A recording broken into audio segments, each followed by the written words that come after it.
Hello there. Yesterday, Donald Tusk sparked a renewed Brexit debate by reaffirming the EU offer of a deal with the UK called Canada Plus Plus Plus. But what is it?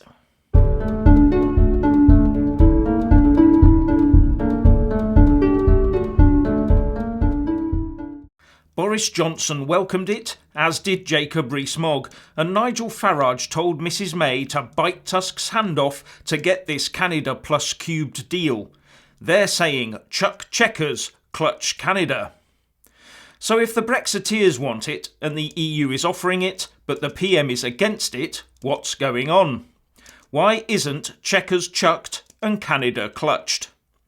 First, let's take a look at what Donald Tusk tweeted to the world on the issue. From the very beginning, the EU offer has been a Canada Plus Plus Plus deal, much further reaching on trade, internal security and foreign policy cooperation. This is a true measure of respect, and this offer remains in place. The first bit about trade sounds fine, but then it goes straight into internal security and foreign policy. What does that mean? That the UK has to be bound by Eurojust and the European arrest warrant? Do we have to ensure UK foreign policy is driven by the needs of the EU, just as it is now? And of course, internal security to the EU means EU security. So one assumes this is also all about our armed forces and our continued integration into the permanent structured cooperation of an EU army, navy and air force, etc.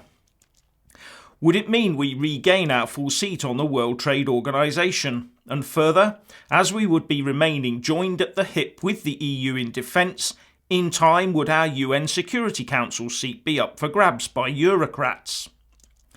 The Comprehensive Economic and Trade Agreement, better known as CETA, between the EU and Canada that is being ratified at the moment, would get rid of the vast majority of tariffs and allow Canada to sell into the EU single market without having to abide by all the EU rules and laws within its own borders, and without having to pay a subscription fee. But ours supposedly would be a plus plus plus, so include such things as access to the financial services market.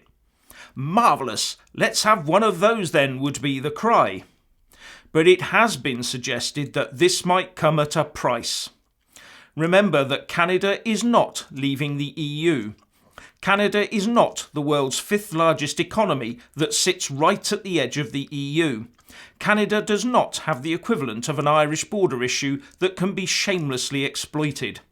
And finally, and possibly most importantly, Canada does not have the likes of our establishment and press riven through with UK doubting EU lovers intent on the dismantling of the state they are supposed to be working for.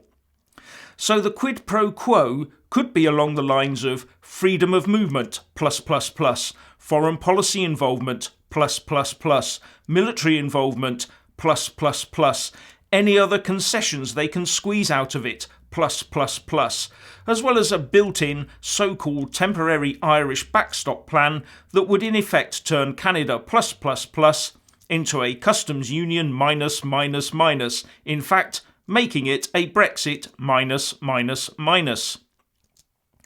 Now I'm hoping that the enthusiasm shown by the likes of Farage, Johnson and Rees-Mogg for Donald Tusk's offer is either down to their belief that Canada plus plus plus can actually be negotiated into a real Canada plus plus plus, or that they see it as a good vehicle to derail May's Chequers proposals and end up in yet more fruitless negotiations while the clock runs down to 11 p.m. on the 29th of March 2019 and a full WTO exit. In other news, do you remember that Unilever was planning to move its UK HQ out of London and put it together with its Netherlands HQ in Rotterdam to simplify its business model, and Remainers said it was all because of Brexit? Now it turns out that the London HQ is here to stay, and that really is because of Brexit. Finally, 2 points to note. The first is that Ollie Robbins has been conspicuous by his absence from the limelight regarding Brexit since effectively being put in charge of it by the PM, and you have to wonder where and at what he's been beavering away in the background all this time. Number 2. Remember what the leader of the Labour Party said in his speech at the Labour Party conference. But let me also reach out to the Prime Minister. You see, I reach out to everybody who is currently apparently doing the negotiating. Brexit is about the future of our country and our vital interests. It's not about leadership squabbles or parliamentary posturing. I say this to her in all sincerity and helpfulness. If you deliver a deal that includes a customs union and no hard border in Ireland, if you protect jobs, people's rights at work and environmental and consumer standards, then we will support that sensible deal. Given Theresa May's reference to frictionless trade 3 times in her speech, her insistence that she's offering a free trade deal with the EU and never mentioning Chequers by name at all, together with all the rumours and reports doing the rounds that the PM is planning to place the UK inside a customs union, you do have to wonder who's been talking and negotiating about what with who and what's been decided already and how long ago. So please let us all know what you think of this by leaving a comment below. Thank you for watching.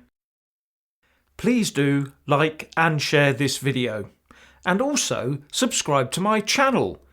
And when subscribing, please do remember to press on the little bell next to the subscribe button. That way you'll get an alert every single time I put up a new video. Thank you very much for watching.